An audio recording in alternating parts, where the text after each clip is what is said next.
farm with my dad every day. It's a way of life. It's a wonderful way of life. And it's at risk, and it shouldn't be. The impact of Trump's tariffs is being felt in the heartland. Soybean farmers here are now suffering economically like they haven't in decades. Right now, we are harvesting soybeans in Marengo, Illinois. My family has been farming since 1846. I'm the fifth generation. Well, a trade war is the moment when nations places tariffs on the goods that are being imported in those countries from other countries. And this, in most cases, happens when the governments realizes that the nation that is importing into their country is making a lot more profit based on their imports. And that reciprocates in most cases to the goods that are being exported from that country. So what happens? One government might decide to increase taxes on the goods that are coming from another country, and that also comes with effects, because this one is the war that cuts across. You happen to punish one country, they will also punish you, because we know that countries depend on each other for business. You export, you import. Whenever you export, you're going to look for a market. When you import, the foreigners are looking for a market from your country. So whenever trade war happens, it is something that goes vice versa. What you impose one country into, the other country also shall impose you into. So we are going to look at this kind of tragic stories when President Trump decided to impose trade war on other countries, more so the nation known as the People's Republic of China. What are the repercussions? What are the impacts?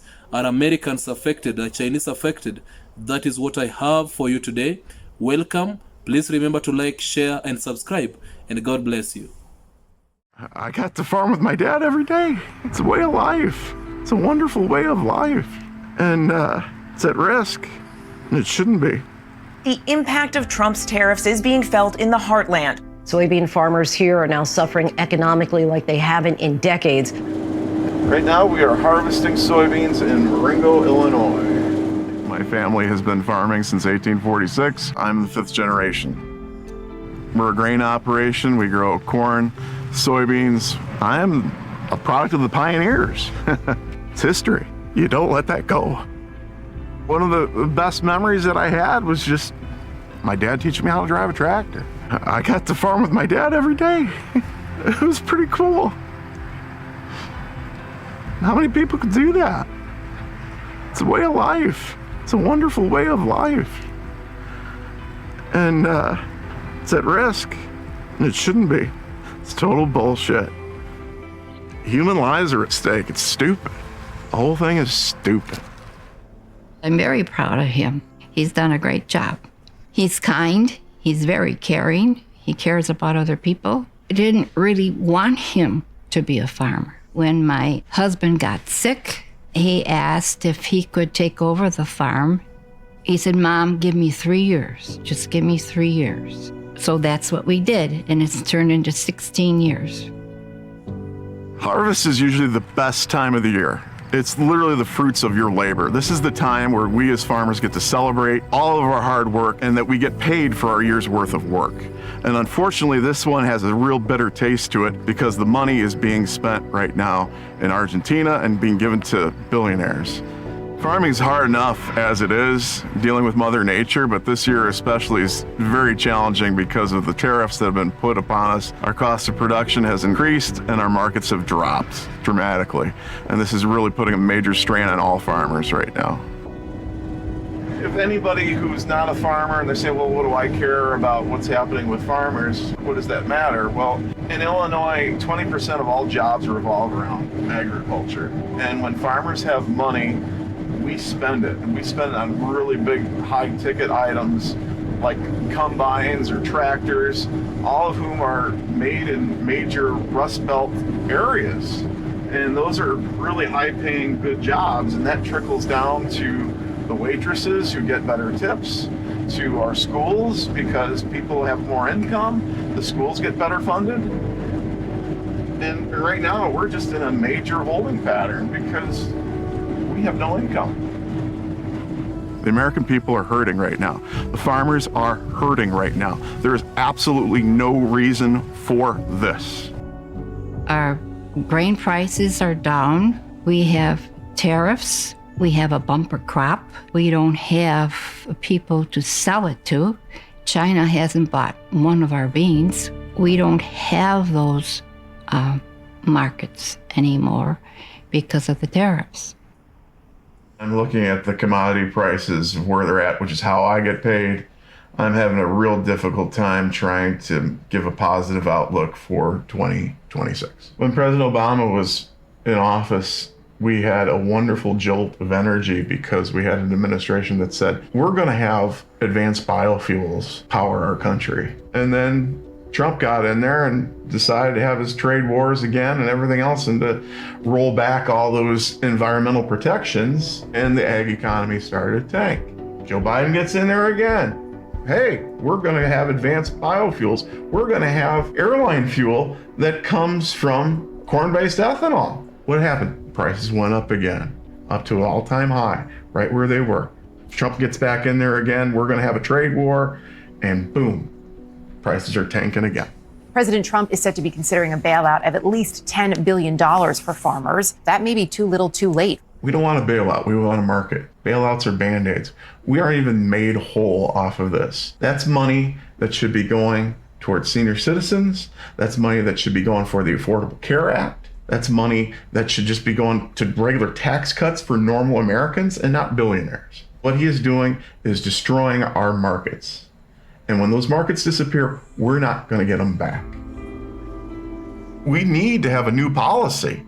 We need to have an ag policy that works for farmers again. And we know what works. We have to be able to make a living doing this. The years that we do the best are when our products are in demand. And our products, overwhelming for the history of this country, are in demand when we have a strong export market. And we have to keep those markets alive. We have to do that. And this administration isn't doing that. People came to this country for opportunity. Opportunity equal land. And we're giving that up. And it's wrong. It's absolutely wrong. Part of the reason why the greatness of this nation is because we take care of people, and there's values of the family farm that need to be upheld. And it's good for America. When it comes to President Trump's trade war, few Americans have been hit as hard as farmers. The tariffs and China's retaliation have really been a gut punch, especially for soybean farmers. Now, soybeans are America's largest agricultural export, worth more than $24 billion last year. About half of that went to China. This year, that number is effectively zero after Beijing imposed 20% tariffs on U.S. soybeans in retaliation for tariffs on Chinese goods. And as you can imagine, that means farmers are really hurting right now. President Trump is said to be considering a bailout of at least $10 billion for farmers. The concern, though, that may be too little too late for some. According to court data, farm bankruptcies actually rose in the first half of the year to the highest level since 2021. Scott Brown is a soybean farmer in Arkansas and is joining us now. Scott, it's good to have you with us. So just first of all, where are you in this moment? How is your farm doing? I hope to break even, but I mean, we don't know. We're not cutting soybeans yet, and I don't know what the yield is. We're just finishing up corn. I'm a pretty low debt load farmer. I farm 800 acres. My equipment's all paid for. I do it all by myself. I'm a first generation farmer, so I don't have as big of problems as a lot of the guys do, but I mean, I have friends that farm thousands of acres, 5,000, 10,000, 11,000 acres. They've got worlds of problems. I mean, I don't know that there's any way to yield yourself out of it. So what does that mean for some of your friends? Does that mean they could ultimately lose everything? Yes, ma'am. I mean, I don't think that the average American understands when you go down to the bank and get a crop loan, you've put all your equipment up, all your equity in your ground. You've put your home up, your pickup truck, everything up. And if they can't pay out, and if they've rolled over any debt from last year, they're going to call the auctioneer, and they're going to line everything up, and they're going to sell it. So if there were a bailout, right, which the president is apparently considering, what would that mean? Well, the stopgap needs to come because they've kind of painted the farmer in a corner. I mean, I want trade, not aid. I need a market. I need a place to sell this stuff. I can work hard enough and make a product. If you give me some place to sell it, I'll take care of myself. But they've painted us in a corner with this China deal and China buying no soybeans. I mean, they've tore our market in half. I mean, if you take the 4 years prior to Trump's first tariff war, the average price of a bushel of soybeans is $12.54. The average price for the 4 years during Trump's first tariff war is $9.39. That's $163 an acre swing to the minus. The next 4 years after the tariff war, the average price is $13.59. That's a $218 upswing. Now we're back to $10.21. I think the board is today. My local elevator's $9.79. So I'm at $172 an acre loss. I mean, the farmer can't continue to produce a crop below the cost of production, and that's where we're at. And we don't have anywhere to sell it. We're in a tariff war with China. We're in a tariff war with everybody else. I mean, where do they want me to market this stuff? The question, too, becomes, I mean, not only are you dealing with the whiplash, right, especially with the numbers you point out and what you're dealing with and the uncertainty about what's going to happen with your crop this year, there's also the planning for next year. Have you even been able to think about what that could mean for you next year if, in fact, this continues? Well, it depends on if you pay out or not. I mean, farming's done in a Russian roulette fashion, to say a better set of words. If you pay out, then you get to go again. If you've got enough equity and you don't pay out, you can roll over debt. There's lots of guys farming that have between $400,000 and $700,000 worth of rollover debt. You know, and then you compound the problem with the tariffs. Look at this. When we had USAID, we provided 40% of the humanitarian food for the world. That's all grain and food bought from farmers, from vegetable farmers in the United States to row crop farmers and grain and everything. So we abandoned that deal, and China accelerates theirs. So now I've got a tariff war that's killing my market.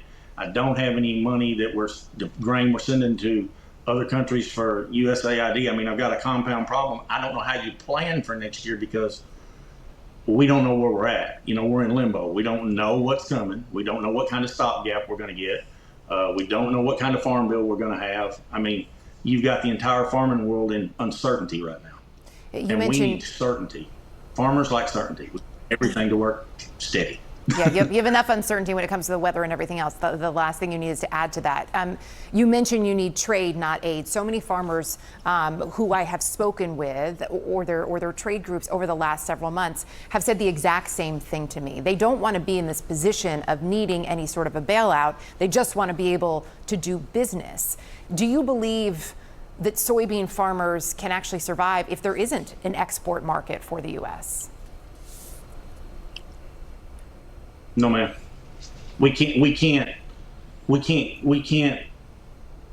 the crush we have, you know, crushing the soybeans and making the oil, we produce too much. We produce 40% more than we can consume because agriculture's got us in this model where we have to overproduce to pay out. So it's all about yield now.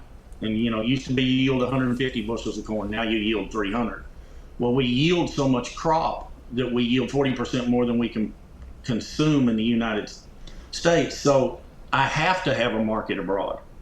Otherwise, what are we going to do with the other 40%? Do you think your message and your reality, frankly, is being heard by the president? I hope so. I don't know. I mean, I hope he's listening because, you know, agriculture is the backbone of rural America. For every dollar in agriculture, you get $8 in your rural community. I mean, we help pay taxes on schools, roads. We're the guys that keeps the parts store open. We're the guys that keeps the local co-op open that 20 guys work at. In the little town I live in, we have a chicken plant, about 600 chicken houses. Except for the school and the hospital, almost our entire town of 7,000 people's economy revolves around agriculture. I mean, I think he needs to listen. It's bigger than the farmer. It's all my friends, whether they work in town or anything else. I mean, rural America depends on agriculture. And it doesn't matter if you're in Nebraska or you're in Arkansas. Yeah, clearly. Scott, we appreciate you taking the time to join us, and please keep us posted. Thank you. Well, guys, when it comes to the trade war, I think we have heard how American farmers are kind of raising complaints on what has become of the tariffs. Guys, I want to let us know that a tariff war is a very dangerous war. It's a war that whatever weapon you use against your opponent, that is what they're gonna use against you. And it seems like this is one of the failures of President Trump, when the president imposed the tariffs on the nations that imports or exports their goods into the United States of America. And right now, it's only a matter with tariffs war. It's only with a matter of time, and you're gonna realize that the economy is gonna begin to plunge. Now, right now, as we are speaking, you can hear the American farmers complaining, and it's quite bitter because this guy produces up to 40% what Americans can consume. That means they need the market abroad. And this is not a matter that the government cannot manage by issuing out the bail. It's called the bailout. Bailout is simply a kind of money that farmers are given. It's sort of the government is trying to square out everything by trying to recover the damage that the farmers have gone through. And this would not help because that is a short-term solution. The farmers are looking for a long-term solution. And so I think it was a big mistake when President Trump approached the People's Republic of China as the war opponent and began by imposing the tariffs on the People's Republic of China. You remember very well that when the president rolled out the tariffs list, China was hardly hit. The taxes were raised against Chinese goods up to above 150%. And that became so abnormal. Remember, China is a very, very favorable market for the American goods. And America makes a very big production, wide production. It's a commercial production on the farm products. And now when they make a wide production on the farm products, that means they need a market abroad. China is one of the nations that have got the greater population. That means China is the best market for the consumable goods. Because the population, that population needs to be fed, that population needs to be taken care of, that population needs actually to find food in the stores and in the market. And so when America fights the Chinese market, then that becomes the biggest mistake for America itself and for American producers. Why? Because the Americans are going to lose market. And now you can hear how the farmers are saying that from last year alone, the American farmers have lost up to $14 billion. The government is trying to give a bailout of $10 billion, and the farmers have lost up to $14 billion. So tell me, what would happen? The farmers will reduce their level of production, and some would look for the suitable places to make their production. Because it is upon the government to find the market for its people. It is upon the government to find the market. Why? Because the government can decide that we don't want you to ship or to export to China. And now they make exportation to China to be more expensive by increasing tariffs. And the government can decide to open a market towards China. So the farmers find a better market in China. So look at this, ladies and gentlemen. What effects does this cause to the Chinese people, to the People's Republic of China? The Chinese will find another market where they can buy the soybeans and the other farm products that America has sabotaged from selling. And so you get to understand that tariffs is a very, very serious war. It is a war that you cannot fight and win because you need each other. This is not a war where you use the weapons. This is a war whereby you use trade. And with the trade, we all need markets and we all need consumers. We all need producers.